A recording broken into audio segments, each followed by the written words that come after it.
In this video, I really want to talk about a chatterbait. A chatterbait is one of the best lures to use throughout the entire year, but during the springtime, there are a few things that I do differently with my chatterbaits that I feel like help me to get a few extra bites. So in this video, we're going to talk all about that. Now, this week is the Bassmasters Classic. And so I've decided to do a classic sale over at the Fin Fishing website. You can see I have this humongous tub here full of lures. Anyone who buys something right now over at Fin Fishing for about the next 5 days is going to receive one of these lures. You might get a swim bait, you might get a pack of worms, a pack of Senkos. I got all different types of bait, and everyone who purchases anything is going to get one. Also, if you buy a sun shirt or a pair of the duck shorts, you are also going to receive not only a free lure, but also a free blood stop formula. Pretty cool product in itself that can help stop a bleeding bass. Also, I am giving away some just used fishing reels. These are reels that, look, I've put a lot of miles on these things, but they are all in still working condition. And if you guys, want a chance at a free reel, again, you can check it out down below in the description. Any of the products, I'm gonna just be throwing some reels in. So giving away a lot of free stuff this week because of the Bassmaster Classic, which I'm hyped for. But anyways, I'm gonna leave some links down below in the description. Shopping at Fin Fishing is truly the best way to help support this channel, and I greatly appreciate it. All right, let's talk a little bit about the old chatterwagon, the chatterbait, the bladed jig. Now, there's a number of different bladed jigs out there on the market, and we're going to talk a little bit about that here in just a minute. But the thing about a bladed jig is I really believe that everyone should get is accustomed to fishing this bait as possible, because the thing that blows my mind about this particular bait is that no matter where people go in the country, whether you're fishing way up north, way down south, whether the water is super hot, super cold, whatever it may be, a chatterbait seems to be one of those baits that always catches fish. Like, I've really been blown away over the last 10 years just how many bass have been caught on one of these baits. And it doesn't seem like they get used to them for whatever reason. But in the springtime, there are a few things that I like to do that are a little bit different. Now, one of the first things that I'm going to tell you to do is throw a red one. In the springtime, we know that bass are attracted, especially during the pre-spawn, to red baits of some sort. So I like to throw a really vibrant red bait in the spring. And this is no matter if you're fishing really clear water or if you're fishing really muddy water, whatever it may be, just pick up a red one. This is something that we kind of saw this like a number of years ago, where a number of springtime tournaments were dominated with red chatterbaits. And it became so crazy for a minute there that literally these chatterbaits, which is the jackhammer one that I'm holding right here, they were the first ones to kind of have this red color. They were going for like $50, $60, $70 on eBay. Like, I picked up a few that I paid well in the $40 range for at the time. But since then, of course, everybody has come out with red bladed jigs. This is a Berkeley slobber knocker, also a very good chatterbait style bait. And you can see it also comes in this reddish color. And guys, I'll leave links for all this stuff down below in the description. But these are really good baits to throw in the spring. You're also going to want to match that trailer to the bait itself. So I like to have a little bit of red in my trailer as well. And so let's actually talk a little bit about trailers, because this is something else that a lot of people want to talk about. And if I'm being 100% honest, I don't always know that a chatterbait trailer is super important as to how many bites it's going to like make you get. You know what I mean? Like, I think if a bass is going to eat a chatterbait, it's not because of the trailer. And a perfect situation has happened to me years and years ago. I ran out a lot of my typical chatterbait trailers that I use. I started just cutting off like 4 inches of a Senko and just threading it on the hook, and I caught a ton of bass on that. I remember one of my buddies always looking at me like, why are you putting Senkos on there? And it's just like, why not?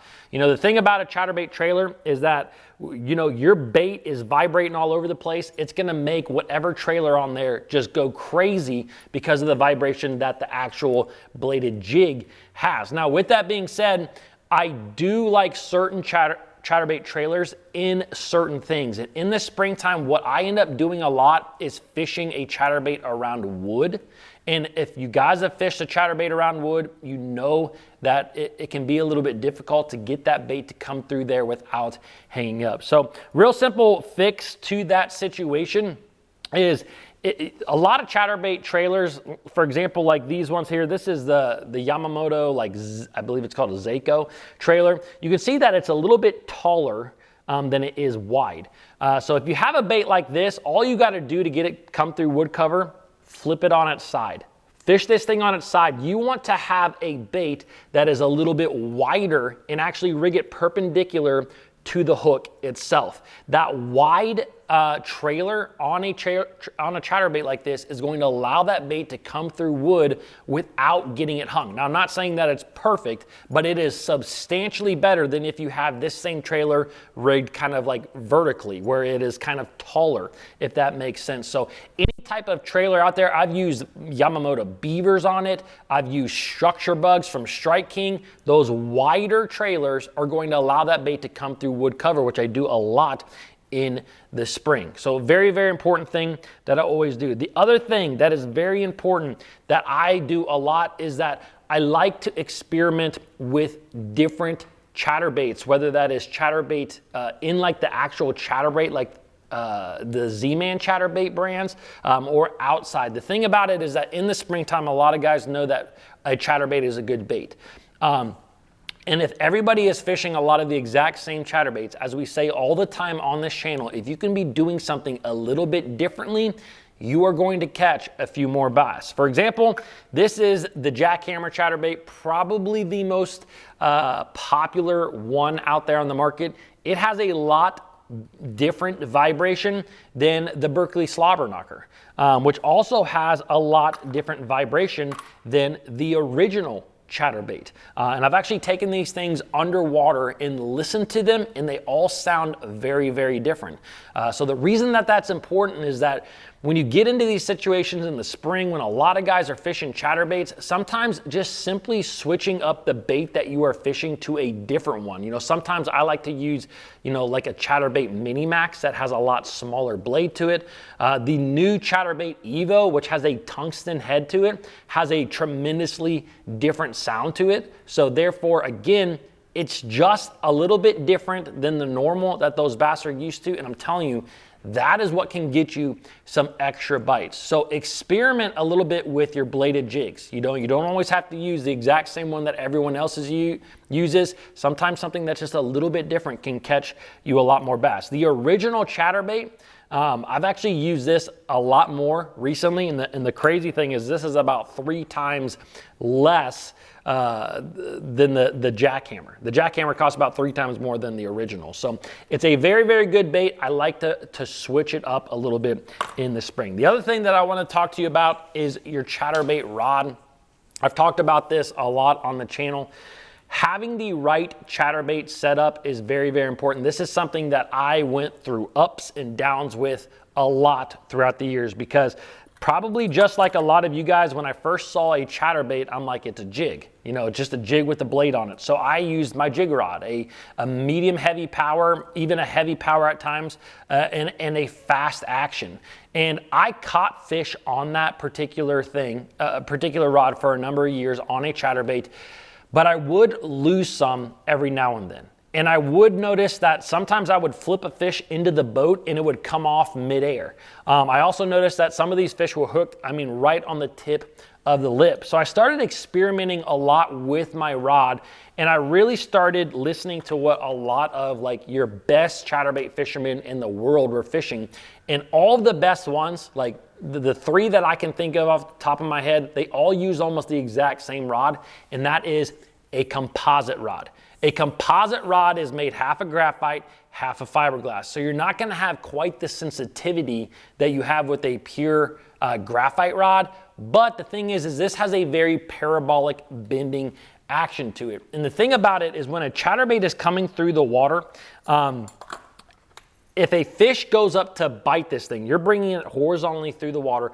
If a fish goes up to bite this thing, what it's gonna do is it's going to create negative pressure in its mouth. It's gonna open its mouth. It's going to draw that bait back into its mouth. Now, a lot of times when we think about a fish biting our bait, we think about a fish literally eating the bait. But sometimes what we feel is that bait being drawn back into the fish's mouth, which means when that fish opens its mouth, it sucks that bait in. If you're using a graphite rod that has a lot of sensitivity in it and that tends to be a little bit stiffer, you are going to feel that motion, that bait going backwards a lot quicker than you will with a composite rod. So therefore, that was one of the reasons why I was getting a lot of those fish, you know, just hooked on the tip of the mouth.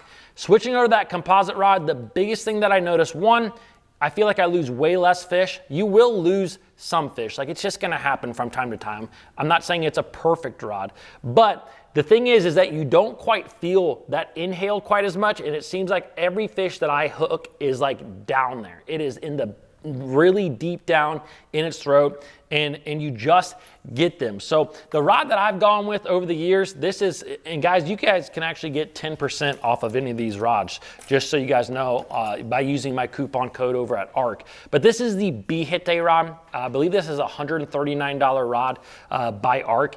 This one is the one that I use primarily. It can be very difficult to get your hands on because of how popular it is. And I actually talked about this just the other day as well, but ARC has another rod in the Essence series that is, I'm telling you, it's the exact same blank. Like, the thing is the exact same. They're both 7 foot 4 inches. They both have a moderate fast action, medium heavy power. They're rated for the exact same line. These things are pretty much the exact same, and this one's a lot more readily available. So if you guys want to save a little bit of money too, use my coupon code BFHQ. Click on that link down below and you can actually pick up some of these rods for 10% off. So guys, those are the biggest tips that I have when it comes to fishing a chatterbait in the springtime. It's a great time to throw it. You got to throw it now. So also, don't forget to check out that fin fishing gear, and I will see you guys tomorrow.